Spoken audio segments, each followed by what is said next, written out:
Magandang gabi mga kapuso, narito na po tayo sa episode 37 ng Widow's War. Sabi nga nito ni George, no, tinanong niya yung kanyang biyanan na si Galvan kung pinapalayas na ba raw siya. Sabi ni Galvan, hindi kita pinapalayas. Pansamantala doon muna kayo sa may kondo sa Manila. Papa, wala ho akong kasalanan sa nangyari. Naalala kasi niya no na sabi nga ni Aurora, hindi kaya mag-anak ni George. So sabi ni Beverly no, so hindi niyo pa pala alam na baog si George. So inungkat niya ulit yung kay Galvan, sabi niya, "Pa, alam ko po, inaamin ko sa inyo na baog ako. Pero nung time na yon, tinanggap ako ni Basil." Sabi ni Galvan, "O kailan?" "Nung pong araw mismo ng birthday party niya. Tinanggap niya po ako kahit po hindi po ako magkakaanak." Sabi ni Galvan, "Das alay, hindi totoo yan. Sige na, umalis ka na, George." "Pa, wag na po sana natin pagtalunan to." "Hindi, George, para sa ikabubuti na rin ng lahat.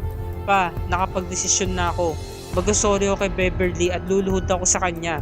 Pwede ba, George, wag mo tong gawin? Makinig ka na lang sa akin." So ito namang si Beverly, tuwang-tuwa sa nakikita niya dahil sumasang-ayon sa kanya yung mga kagustuhan niya mangyari. Samantala yung mga kabataan, galit na galit dito kay George saka kay Edward, gusto na nga nilang hiwalayan bilang kaibigan. Pinagtatanggol ni Sophia, sabi niya, "Oo, crime busters tayo. Hindi dapat mabuwag ang samahan natin dahil magkakaibigan tayo. Labas na yung ate ni Edward.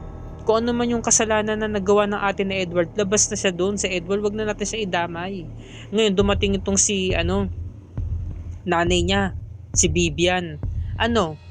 "Sophia, ano ba yung ginagawa mo?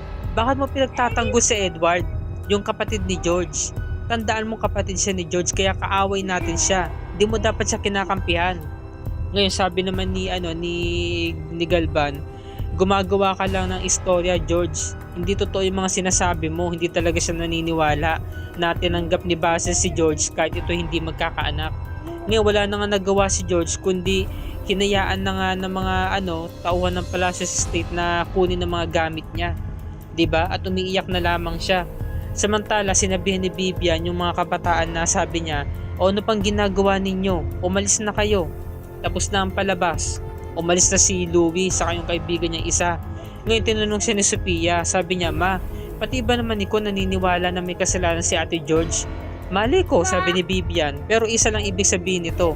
Kapag napatunayan na may kasalanan siya, mawawalan siya ng mamanahin sa pamilyang to at ikaw, madadagdagan ang mana mo." So dito pa lamang mga kapuso, kitang-kita na parang merong tinatagong lihim itong si Sophia. Kasi nagdidikit yung dalawang kamay niya, di ba? Para bang meron siyang iniisip. Pati rin tong si Vivian para meron din kinalaman kasi talagang naghahangad sila ng yaman, ng kayamanan dito sa Palacios na maambunan sila ng mana. Samantalang si Jericho, meron siyang dala-dala mga gamit dahil bubuksan niya yung nicho ng kanyang ama. Pinasok niya tong puntod ng kanyang ama kasama tong kay Basil. Ang creepy, di ba? Nakakatakot. So mag-uumpisa na ang pag-iimbestiga ni Jericho. Gagawin niya to para ipa-autopsy yung bangkay mismo ng kanyang ama. So syempre patay ang ilaw, hindi niya binuksan para nga naman wala makakita sa kanya. So nakakatakot. Ayan inilawan niya. Tapos binabakbak niya yung puntod nito, yung lapida, ayan tinatanggal niya. Tahimik siya, 'di ba? At siniguro niya na walang nakasunod sa kanya at walang nakakita sa kanya. Dahil palihim yung pinasok to eh. Ngayon naalala niya yung araw na mismong kausap siya ni Peter, 'di ba? Dahil nga nalaman nga ni Peter na magkapatid sila ni Rebecca at isa lamang kanilang ama.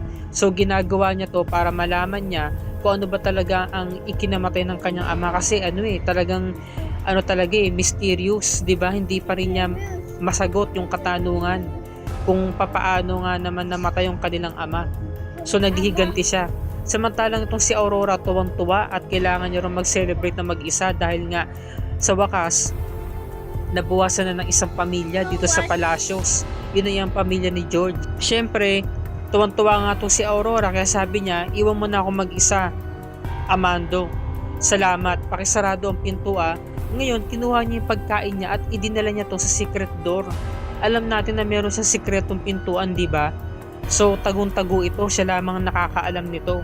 So, ang creepy lang mga kapuso kasi dito na natin malalaman kung ano ba talaga yung tinatago niya sa loob ng secret door na yun.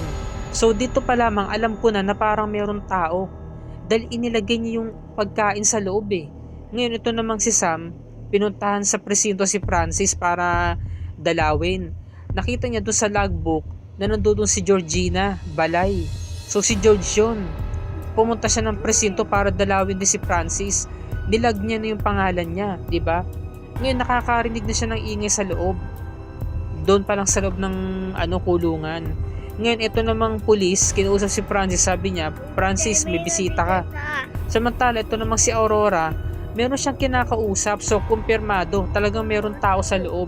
Sabi niya, sa wakas, makikita mo na rin ang ang pagpapalayas ng mga hindi welcome sa pamilya natin, sinabi nga ni Aurora, di ba? So naglagay siya ng wine. So nagtimpla siya ng dalawa. So ibig sabihin talaga may kasama siya. 'Di ba, nakakakilabot mga kapuso? Hindi lang siya ang nasa loob ng kwarto niyo, kundi dalawa sila. Ayan no. Nag-cheers. Sabi pa nga ni Aurora, ayaw mo makipag-cheers sa akin? Natutuwa siya sa mga nangyayari dahil sumasang-ayon lahat sa mga plano niya, 'di ba? Ayan no. Ano kaya to? Parang corona to eh. Ngayon eto na. Binubuksan na nga ni Jericho yung puntod ng kanyang ama. At nakita na nga niya yung ataol. Ayan, yung kabaong hinihila na niya. Ngayon, nung pagbukas niya ng kabaong, walang laman.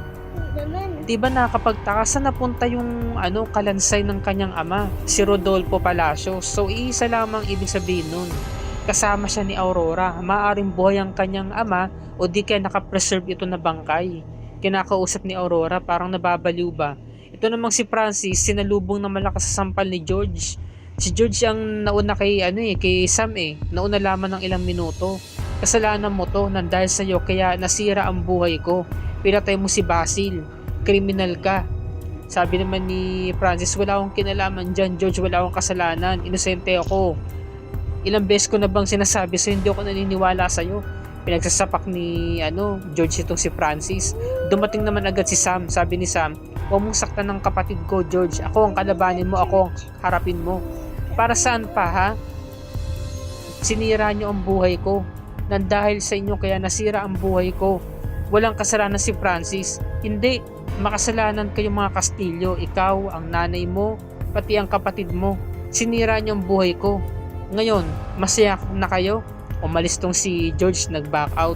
Sinundan siya ni Sam. Sabi ni Sam, George? Sam, may kailangan ka pa bang marinig sa akin? Tapos na, ikaw na ang nanalo. Nasa iyo na ang Palacios Estate. Magkakaanak ka na. Kikilalanin ka ni Madam Aurora bilang manugang niya, pati yan dinadala mong bata. Ikaw na ang panalo. So natunugan ni Sam, sabi niya, George, aalis ka? So hindi na siya sinagot ni George, di ba? Talagang nalaman na ni Sam na aalis itong si George sa Palacios Estate. Sabi niya, hindi pa tapos ang laban, George, ba't ka aalis? Di ba hindi pa nga tapos ang investigasyon kay Francis? So yan ang ba talagang concern mo, Sam? Ha? Yang kapatid mo? Paano ako? Ngayon umalis na nga tong si George at nagkahiwalay na nga sila ni Sam. Nandito nga sa loob ng sasakyan ito si George, umiiyak. Ngunit pinigilan niya yung luha niya dahil naalala niya yung araw na yun na pagpapaya sa kanya ni Beverly. So it's time para siya gumante. Di ba babangon siya para magigante? Ayan na. Ito namang si Beverly, meron siyang kausap sa telepono. Di ba? Sino kaya tong kausap niya rito? Sabi niya, pumunta ka na dito, bilisan mo. Samantalang itong si Edward, hinahanap ang ate George niya kasi kanina pa raw itong nawawala.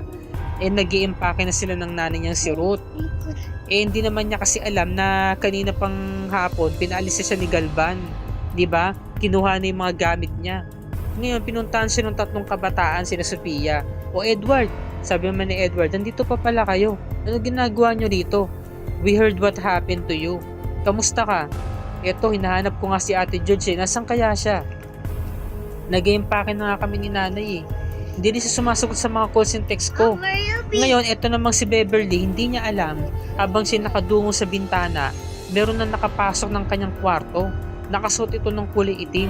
Samantalang si Rebecca, nagsindi ng insenso. Dahil nga nagdarasal siya. Ipinagdarasal niya na itaboy ng insensong to yung mga masamang elemento na bumabalot sa pamamahay nila. Yung kamalasan, 'di ba, mga masamang espiritu kung meron man. Ngayon nagdarasal siya, 'di ba? Ngayon ito namang si Beverly habang siya'y nakadungo sa bintana, napansin niya na parang merong tao sa loob. Nung paglingon niya, nagulat siya. Merong taong nakaitim. So hindi natin mawari kung ito ba'y babae o lalaki, pero nakita ko yung kurba ng katawan is babae. So maaaring si George ito, o di kaya naman kung hindi to si George, maaaring nagpatawag siya o kumuha siya ng tao para gumawa nito, no? Na patay nitong si Beverly or takutin or saktan.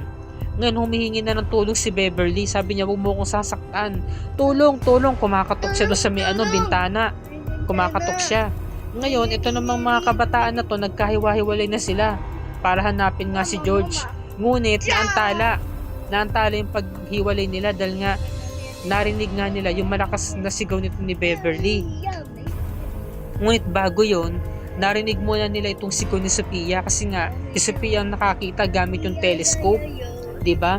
Dahil nga bawat isa nga sa kanila meron nga silang telescope na gamit. So kinalad ka dito si Beverly, no, kinakalampag siya, inuuntog siya sa mga pader para hindi nga naman siya makasigaw. Nanlalaban dito si Beverly pero mas malakas yung tao kasi hindi siya buntis. Si Beverly kasi buntis kaya mahina ang katawan niya. So ito namang si Sophia, takot na takot sa kanya nakita. Sabi naman ni Edward, tulungan natin siya, let's go. So matutulungan kaya ng mga kabataang ito si Beverly, maliligtas kaya siya? Yan ang pakatutukan natin bukas mga kapuso, kung mabubuhay ba si Beverly or mapapatay siya ng kanyang killer. At kung sino kaya yung tao na pumasok sa kanyang kwarto. Malalaman natin yan bukas mga kapuso. At dito na po nagtatapos ang ating review and recap para sa gabing ito. Maraming salamat po sa inyong panonood. Paki-subscribe lamang ang video na to mga kapuso kung inyong nagustuhan. Yun lamang po and God bless.